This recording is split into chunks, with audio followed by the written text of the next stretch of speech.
Hi everyone, in this video we're going to be talking about how to create a Performance Max campaign for lead generation, and then why would you even want to do that. So before we jump in, I did want to mention if you hit subscribe and then comment subscribe on this video, you'll get entered into one of our monthly raffles.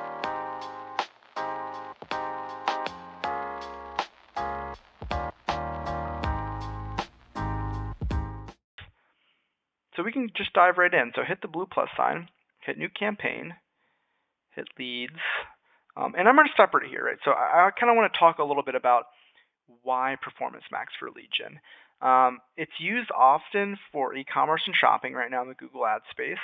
And so a lot of lead generation and service-based companies, they don't want to put their investment in a campaign that's not going to give you leads tomorrow, because that's not what this is going to do, right? This is going to be a brand development campaign that then in turn translates into leads down the road, right? And when I say down the road, this could mean, depending on your budget size, 2 weeks, 30 days, 90 days, right? This is really about exposing your brand to people that are in market that you don't even know who they are. They don't even know who you are, right? These aren't people that are searching often, right? They can encompass searches, but these are just more of like traditional advertisement platforms where it's like audience segmentation, right? Google has so much data on people, right? What they do, what they like, that this is kind of blending programmatic advertising and search advertising into a format that small to medium-sized businesses can really, develop solid brands, right? So that's why. And again, if you have the budget and you have like hardcore paid search lead generation campaigns already live, I would invest in this for 3 to 6 months, and I really do think you will see a return on advertising spend, right? So conversion goals, I have an account conversion goal setting, right? You can build out campaign ones depending on your goals, right? It's really important though, is that you have multiple touch points for a Performance Max campaign, right? What I say by that is you have your primary conversion, which is mailing list, form fill, survey, what's actually generating the lead, right? But then you have secondary conversions, video watching, scrolling, right? Page views, time on site. It's really important that Google can get as much learnings as possible, right? So if you have those secondary conversions, they're going to be able to create, the algorithm is going to build in engaged users into it, and you'll hit that statistical significance much quicker. All right, so we can hit continue here, and then you're going to hit Performance Max, name your campaign, start new. Okay, so budget, right? Again, if you don't have any lead generation campaigns going on right now, don't run a Performance Max, right? This is for brands that are ready to kind of expand a little bit more, right? Like they're tapping out, their impression shares at 90%, they have solid ROAS, and they want to start to develop a brand and stop bidding for constantly rising cost per clicks, right? For whatever the products or services that they're bidding on, right? And so I would say a good budget here is going to be anything between $100 to $500 a day, right? I think you're going to see really quick results if you're doing something like that. Or you could, shrink it down to like about $50 and then focus in on a specific geo, right? That's one way of doing it. Okay, so I'm gonna put my budget. So conversions are conversion value. Because this is a lead generation campaign, right? This is an e-commerce. Conversions is probably going to work better, right? Most lead gen campaigns don't have their conversion value baked into a lead. If you do, right, if you have multiple different types of leads that produce different value, I would go conversion value. I would, because then that's going to help you build a ROAS strategy where Google can find, what's really driving a return and not just counting every lead as the same value, essentially. So set target cost per acquisition. I don't like to do this for a few reasons.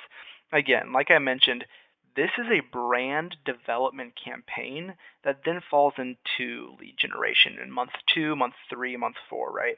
I don't really know what the TCPA is going to be for this campaign, right, at this point. If I'm running a wide open campaign, this is going to learn, right? This gives Google the ability to learn faster in an unhinged manner.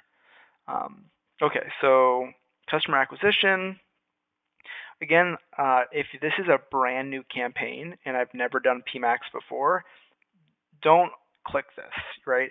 You're only going to want to click this if you've run them before and you're starting to develop different Performance Max campaigns for different audience types, right? So leave this wide open. Let Google learn, because to Google, a customer can be a lot of things, right? It could be a lead that never contacted you, right? It could be a someone who watched a video, right, that stayed on your site for a while. It can be a lot of things, right? So try to open this up as wide as you can if you've never run a campaign before. And then from there, you can start to develop different, Performance Max audience segments, and bid on them separately. Okay, so this is kind of a loaded situation, right? Generally, I like to go wide open in the entire United States, right? But if you're focused on a specific area, right? So say you're a law firm in the Raleigh-Durham area, you can hone that in, right? But for me, say I'm a digital marketing agency, and I can service anyone across the whole United States, right?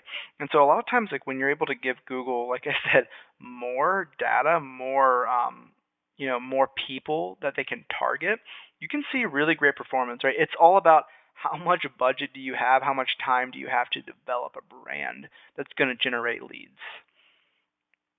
So this is important. I put English here. Normally, you like to keep it wide open, but for this specific situation, again, it depends. If your website has Spanish on it or French or whatever types of target customers you're trying to find, put that there, right? But this helps me kind of hone in my service category a little bit quicker. Hit more settings. For ad schedule, keep it all day. Again, you can set an end date. I generally don't like to, because I'm still learning this campaign, right? Or this campaign is still learning. I don't want to cut it off prematurely. I'm kind of similar to the TCPA situation, where it's like I don't fully, if I'm running a wide open brand development lead generation PMAX campaign and I've never done it before, I don't really know how long it's going to take, right, to find the types of people that I'm looking for. Okay, this is interesting, right?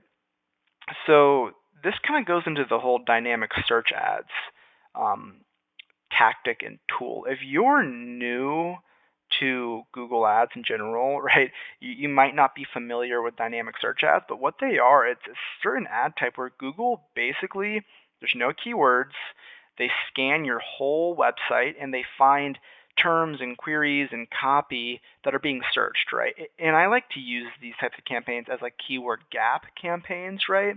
Helps discover new keywords out there and fill the gap of what I'm not serving on. But basically, Google finds the most relevant URL on your website and serves it to the person searching, right? This is essentially the same exact functionality. Generally, again, like I like to have Google search all of my content and find the most relevant person out there, or the most relevant page out there for whoever's searching or looking up me on YouTube or anything like that, right? So let Google scan your whole website and figure out what works. Again, if you've done this before and you know the types of audiences you want to segment, right? Exclude the URLs you don't want to target on this campaign, right? But if this is like a wide open brand development campaign, let Google find what works for you. All right, now I'm just gonna hit next.